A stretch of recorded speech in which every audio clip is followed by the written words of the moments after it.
Hello everyone, I hope that you are doing fine. Today I want to share a thought with you about a quite common observations in therapy sessions. I frequently face the phenomenon of self-shaming, of self-blaming, by which people attack themselves and blame themselves for the things that they did wrong, or for the mistakes they have done, or for the bad choices they have previously had in their lives. So it is something that happens in daily life and generally with most of the people who may struggle psychologically or who may consider themselves like healed. It is very common that people start blaming and shaming themselves, although they feel grounded and they reflect rationally about their past experiences and decisions and choices. So self-blaming is like a very normal part of the inner self-talk. And also they perhaps consider themselves as free human beings who are generally content with their lives. But the reality is that we cannot shame ourselves into healing. Many of us try to do that. We think that if we replay every mistake and ruminate about every ignored red flags, every situation where we did not choose ourselves or ended up giving too much, it will somehow bring us peace, or that such a pain will teach us how to better choose or function in the future, right? Or somehow the guilt will transform us. But the truth is much simpler and maybe harder to accept. Shame doesn't create growth, it creates paralysis. It doesn't teach us unless we become aware of the reason why it is coming across, and that we are aware of our own insufficient contribution due to a specific situation. Then we can do something to act better, to repair that situation. We can then learn from it or learn something about ourselves. But if we start with feeling ashamed and getting trapped in toxic shame and blaming and self-critical thoughts, then the story is different. When we criticize ourselves harshly, the brain interprets self-attack as a threat, and the amygdala, our fear, our alarm center, activates almost instantly. And to the brain, self-criticism isn't motivation, it's a danger signal actually. And when the brain senses danger, the body shifts into survival mode.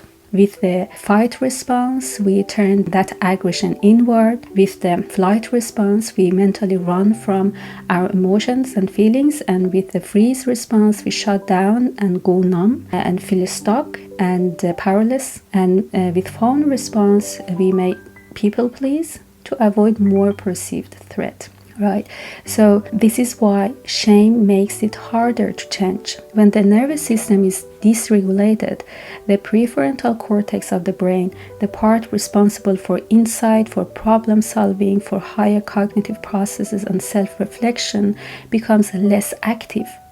And we literally lose access to the parts of our brain which are required for growth, for development. So when we replay unpleasant conversations, when we shame ourselves for mistakes in relationships, when we punish ourselves for staying in places we should have left, we are not teaching ourselves a good lesson.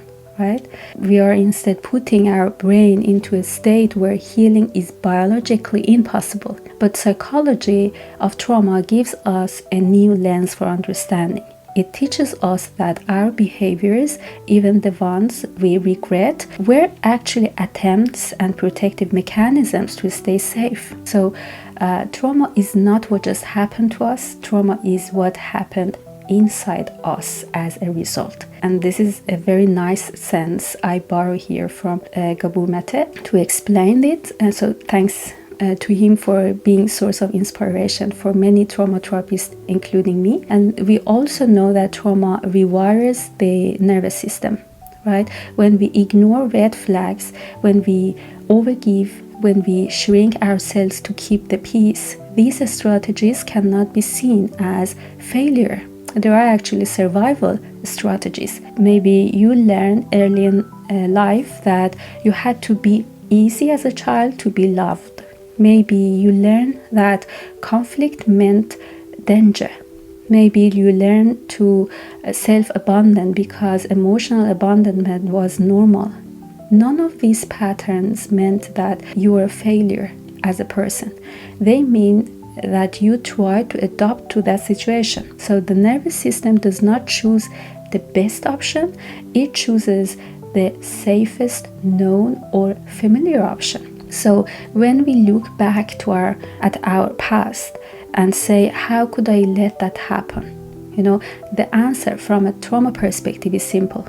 You did what your nervous system believed was necessary for survival at that time, and that deserves understanding and realization and acknowledgement. So self-forgiveness is strongly linked to reduced level of stress hormone, higher emotional resilience, better boundaries, improved decision-making ability, and lower level of anxiety and depression. So self-forgiveness does not mean excluding our behavior and our responsibility.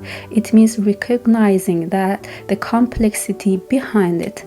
And recent research also suggests that when we forgive ourselves, the brain shifts out of threat mode and enters into care mode, and the vagus nerve activates, oxytocin increases, and the nervous system settles, and also the prefrontal cortex of the brain comes online. And this is the state where we can finally learn and integrate and process information in a reasonable mode and change, right?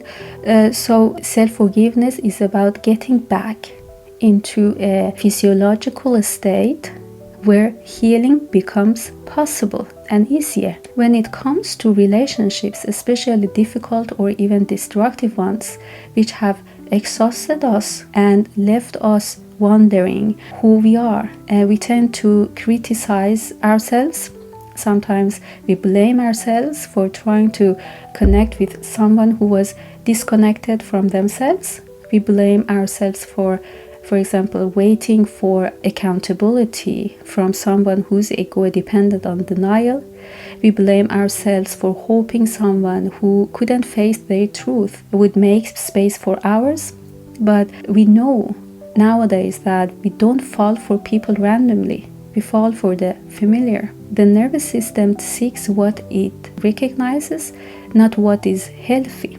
So if we grew up with inconsistency and unpredictability or lack of emotional safety, then chaos feels exciting, overfunctioning feels natural, emotional distance feels normal, home, and also love feels like something we have to earn. So this does not mean we are flawed. It means we were conditioned, right? So blaming ourselves for repeating patterns ignores the fact that those patterns were wired in survival, and survival patterns can be rewired, but not through shame, right? For example, when the social nervous system, the attachment nervous system, detects a threat to connection, it often chooses self-abandonment because losing connection historically and from an evolutionary perspective meant danger.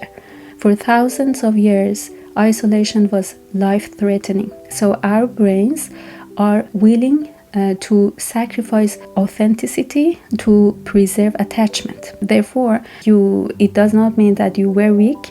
You were just human, and human nervous systems prioritize belonging over boundaries. And knowing this makes self-forgiveness not just necessary but logical. True healing begins the moment we stop treating ourselves as the enemy. Many of my clients have frequently heard me saying this sense that you can be your own biggest enemy. So healing requires safety, and safety occurs inside the body. Safety in our self-talk, safety in our internal world, and safety is created when we speak to ourselves the way we would speak to someone we love. So you may practice saying to yourself that I forgive myself for entering relationships with people who were disconnected from themselves, for hoping they could meet me in places they had never visited within themselves.